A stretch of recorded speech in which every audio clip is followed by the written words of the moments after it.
નમસ્કાર, તમારા મનગમતા કાર્યક્રમ ભવિષ્ય દર્શનમાં આપનું સ્વાગત છે. આપની સાથે હું છું નેહા.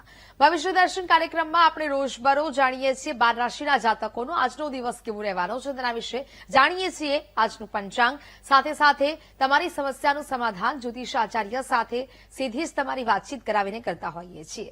સાથે જ દિન વિશેષમાં એક વિષય લઈને તેના પર ખૂબ જ ઊંડાણપૂર્વક ચર્ચા કરતા હોઈએ છીએ.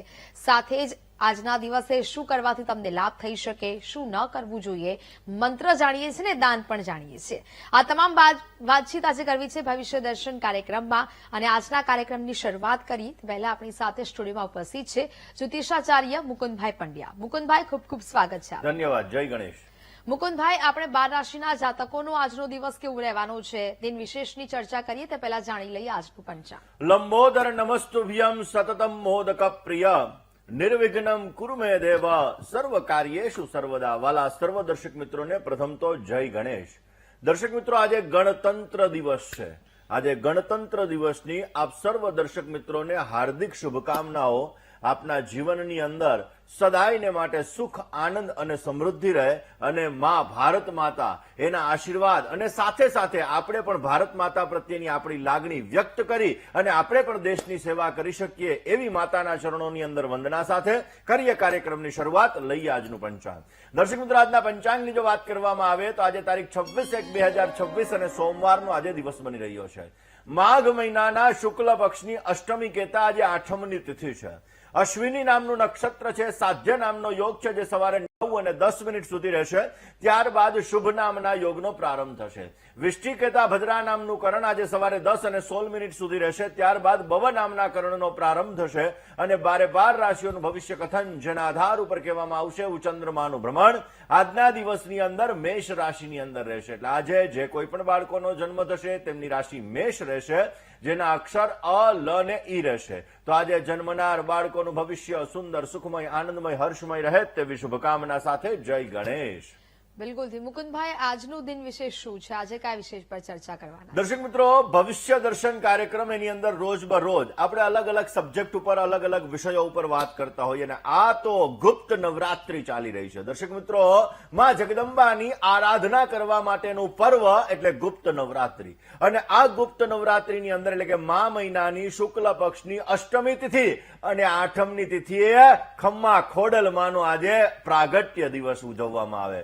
દર્શક મિત્રો, માં ખોડલની ઉપાસના આપણા જીવનની અંદર દરેક પ્રકારના કાર્યોને સિદ્ધ કરે છે અને એ માં ખોડિયાર આપણી દરેક પ્રકારની મનોકામનાઓને પણ પૂર્ણ કરે છે. દર્શક મિત્રો, ખાસ કરીને આ માં ખોડિયારની ઉપાસના કરવાથી, આ માં ખોડિયારની આરાધના કરવાથી આપણા જીવનની અંદર દરેક પ્રકારના કાર્યોને સિદ્ધ થાય છે, શત્રુઓનું હનન થાય છે અને આપણા જીવનની અંદર દરેક પ્રકારની સમસ્યાઓને પણ આપણે દૂર કરી શકીએ છીએ. દર્શક મિત્રો, ભાવનગરની બાજુમાં આવેલા એક નાનકડા એવા ગામની અંદર જે માતાજીનું પ્રાગટ્ય થયું અને એ માતાજી જે ગુજરાતની અંદર, રાજસ્થાનના અમુક વિસ્તારોની અંદર પણ જે ખાસ કરીને જેની પૂજા કરવામાં આવે છે, ઉપાસના કરવામાં આવે છે ને એ માતાજી દરેક વ્યક્તિની મનોકામનાઓને પૂર્ણ કરે છે. એવું કહેવાય છે કે માં ખોડિયારની ઉપાસના કરવાથી શત્રુ હનન થાય છે, શત્રુઓ છે એ શમન થાય છે અને આપણા જીવનની અંદર વિશેષ લાભ મળે છે. દર્શક મિત્રો, ખોડિયાર માતાજીનો જે જગ્યાએ પ્રાગટ્ય થયો એ ખાસ કરીને એ ભગવાન શંકરના પરમ ભક્ત હતા ને એટલા માટે દર્શક મિત્રો, અષ્ટમીના દિવસે, આઠમના દિવસે માં ખોડિયાર એનું પ્રાગટ્ય દિવસ તરીકે આપણે ઉજવીએ છીએ. દર્શક મિત્રો, આપણા ગરવા ગુજરાતની અંદર તો આંબલીની અંદર પણ માં ખોડિયાર માનું મંદિર, જ્યારે રાજપરાની અંદર પણ માં ખોડિયાર માનું મંદિર અને દર્શક મિત્રો ખાસ કરીને જુનાગઢથી નજીક જેતપુરની બાજુની અંદર પણ ખોડલ ધામ તરીકે પ્રખ્યાત છે ને એ આ માં ખોડિયાર દરેક વ્યક્તિઓની મનોકામનાઓને પૂર્ણ કરે છે. દર્શક મિત્રો, માં ખોડિયારનું અનુષ્ઠાન ખાસ કરીને નવરાત્રીની અંદર વિશેષ માત્રામાં કરવું જોઈએ ને એમાં પણ જ્યારે આજે અષ્ટમી તિથિ છે ને આજે માતાજીનો પ્રાગટ્ય દિવસ છે તો આજના દિવસની અંદર માતાજીની વિશેષ માત્રામાં પૂજા કરવાથી આપણા જીવનની અંદર દરેક પ્રકારની સમસ્યાઓ દૂર થાય છે અને દુર્ભાગ્યથી આપણે બચી શકીએ છીએ. એવું કહેવાય છે કે માતા માતાજી એની ઉપાસના આપણા જીવનની અંદર વિશેષ માત્રામાં દરેક પ્રકારના કાર્યોને સિદ્ધ કરે છે. દર્શક મિત્રો, માતાજીના અલગ અલગ મંત્ર છે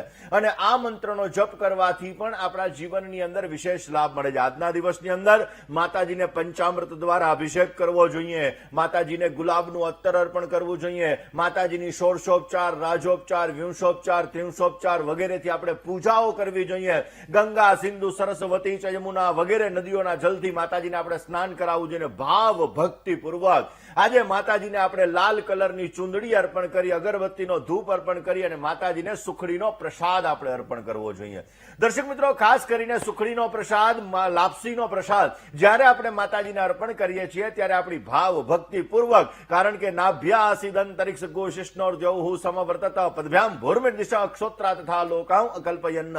જ્યારે માતાજીને આપણે ભોગ અર્પણ કરીએ છીએ ત્યારે આપણે હૃદયનો ભાવ અર્પણ કરીએ છીએ અને એના દ્વારા પ્રાણવાયુ, અપાનવાયુ, જ્ઞાનવાયુ, ઉદાનવાયુ, સમાનવાયુ, આ પાંચે પાંચ વાયુ મિક્સ આપણે માતાજીને અર્પણ કરીએ છીએ. એ માતાજીની આરાધના આપણા જીવનની અંદર વિશેષ માત્રામાં લાભ આપી શકે છે. દર્શક મિત્રો, એવું કહી શકાય કે ખાસ કરીને માતાજીનું પ્રાગટ્ય ચારણ કન્યા તરીકે થયું હતું ને એ માતાજી દરેક વ્યક્તિઓની મનોકામનાઓને પૂર્ણ કરે છે. એ માતાજી દરેકના સંકલ્પોને સિદ્ધ કરે છે ને એની ઉપાસના, પૂજા, આરાધના આપણા જીવનની અંદર વિશેષ લાભ આપે છે. દર્શક મિત્રો, ખાસ કરીને કોડિયાર માતાને એવું કહેવાય ચમત્કારના ધણી કીધેલા છે અને એટલા માટે ઘણા બધા ચમત્કારો, તમે માં ખોડિયારની ઉપાસના કરતા હોય, તમે માં ખોડિયારની પૂજા કરતા હોય અથવા તો તમે માં ખોડિયાર એની આરાધના કરતા હોય તો તમને ઘણા બધા ચમત્કારો તમારા જીવનની અંદર જોવા મળે ને એટલા માટે જ આ ચમત્કારના ધણી માં ખોડિયારનો આજે પ્રાગટ્ય દિવસ છે. દર્શક મિત્રો, એવું કહી શકાય કે માં ખોડિયાર એનો પ્રાકૃતિક શક્તિઓ સાથે પણ સંબંધ છે, કારણ કે એમનું વાહન શું છે? મગર છે. હવે દર્શક મિત્રો, જલની અંદર રહેવા વાળું એ મગર એમનું વાહન છે. હવે દર્શક મિત્રો, ક્યાંક ને ક્યાંક જોવા જઈએ તો દરેક પ્રકારના રોગોમાંથી મુક્ત, જે લોકોને ચામડીના રોગ થતા હોય આવા લોકો પણ જો માં ખોડિયારની આરાધના કરે, જે લોકોને ક્યાંક ને ક્યાંક રોગ પ્રતિકારક શક્તિ એની અંદર ઓછી છે આવા લોકો જો માં ખોડિયારની આરાધના કરે, માં ખોડિયારની આઠમ ભરે, માં ખોડિયારની દર્શન કરે અને મહિનાની અંદર એકવાર અવશ્ય જો માં ખોડિયારની આરાધના કરે તો એના જીવનમાં વિશેષ માત્રામાં એને લાભ મળે છે. દર્શક મિત્રો, માં ખોડિયાર એવું કહી શકાય કે ન્યાયના ધણી છે ને એટલા માટે આ માં ખોડિયારની આરાધના આપણા જીવનની અંદર વિશેષ લાભ આપે છે. લાલ કલરની ચૂંદડી આપણે અર્પણ કરવાની, લાપસીનો ભોગ આપણે અર્પણ કરવાનો, માતાજીના મંત્રનો આપણે વિશેષ માત્રામાં જપ કરવાનો ને એમાં માતાજીનો મંત્ર છે ઓમ રીમ ખોડિયાર માતેશ્વરી સર્વ દુઃખ હારિણી શત્રુ સંહારિણી ઓમ ફટ સ્વાહા. પાછો મંત્ર એકવાર બોલી જાઉં છું, આ મંત્રને રિપીટ કરું છું. આ મંત્ર તમારે એનું અનુષ્ઠાન કરવાનું, આ મંત્રનો જપ કરવાનો, એનાથી તમારા જીવનની અંદર દુઃખોનો નાશ થશે, એનાથી તમારા શત્રુઓનું શમન થશે, એનાથી તમારા જીવનની અંદર તમને લાભ મળશે અને એમાં ખોડિયાર દરેક તમારી મનોકામનાઓને પૂર્ણ કરશે. એટલા માટે દર્શક મિત્રો, એ મંત્ર છે ઓમ રીમ ખોડિયાર માતેશ્વરી સર્વ દુઃખ હારિણી શત્રુ સંહારિણી ઓમ ફટ સ્વાહા. આ મંત્રનો તમારે જપ કરવાનો. અવશ્ય આ મંત્રનો જપ કરવાથી તમારા જીવનની અંદર વિશેષ માત્રામાં તમને લાભ મળશે, તમારા કાર્યો સિદ્ધ થશે ને એ માં ખોડિયાર તમારી મનોકામનાઓને પૂર્ણ કરશે. દર્શક મિત્રો, આજના દિવસની અંદર અવશ્ય માં ખોડિયારના મંદિરની અંદર દર્શન કરવા જવું જોઈએ, અવશ્ય માં ખોડિયારની આરાધના કરવી જોઈએ અને આજના દિવસની અંદર એમાં પણ ગુપ્ત નવરાત્રી ચાલે છે. દર્શક મિત્રો, આ ગુપ્ત નવરાત્રીની અંદર અષ્ટમી તિથિએ જ્યારે માં ખોડિયારનું પ્રાગટ્ય થયું છે ત્યારે દુર્ગા, દુર્ગાર્તિશમની, દુર્ગા પદવી નિવારણી, દુર્ગાના 32 નામ અથવા તો શિવ ઉવાચ શૃણુદેવી પ્રવક્ષ્યામિ કુંજિકા સ્તોત્રમ ઉત્તમમ યેન મંત્ર પ્રભાવેણ ચંડીજાપ શુભો ભવે. એટલે કે તમે જો સિદ્ધ કુંજિકા સ્તોત્રનો પણ પાઠ કરો તો પણ અવશ્ય તમારા જીવનની અંદર વિશેષ લાભ મળી શકે છે. દર્શક મિત્રો, એવું કહેવાય શક્તિનું સ્વરૂપ એટલે માતાને. એટલા માટે એ માતાની આરાધના આપણા જીવનની અંદર એક અદ્ભુત શક્તિ ઉત્પન્ન કરે છે અને એ શક્તિ આપણા જીવનની અંદર આવતા દરેક પ્રકારના દુઃખો, દરેક પ્રકારની સમસ્યા, દરેક પ્રકારના કષ્ટો અને દૂર કરે છે ને એટલા માટે નવરાત્રીની અંદર વિશેષ માત્રામાં માતાજીની આપણે આરાધના કરવી જોઈએ. દર્શક મિત્રો, તો આજે મહા મહાસુદ આઠમ છે, એમાં પણ સોમવારનો દિવસ છે અને એમાંય આપણો ગણતંત્ર દિવસ છે. તો દર્શક મિત્રો, આજના દિવસની અંદર માં ખોડલની આરાધના, માં ખોડિયારની આરાધના અને સાથે સાથે તમારા કુલદેવીની પૂજા વિશેષ માત્રામાં તમારા કાર્યો સિદ્ધ કરશે, તમને સારો લાભ આપશે. જય ગણેશ. બિલકુલ. તો દર્શક મિત્રો, 12 રાશિના જાતકોનો આજનો દિવસ કેવો રહેવાનો છે તે વિશે પણ જાણીએ. રોકાઈએ બ્રેક માટે.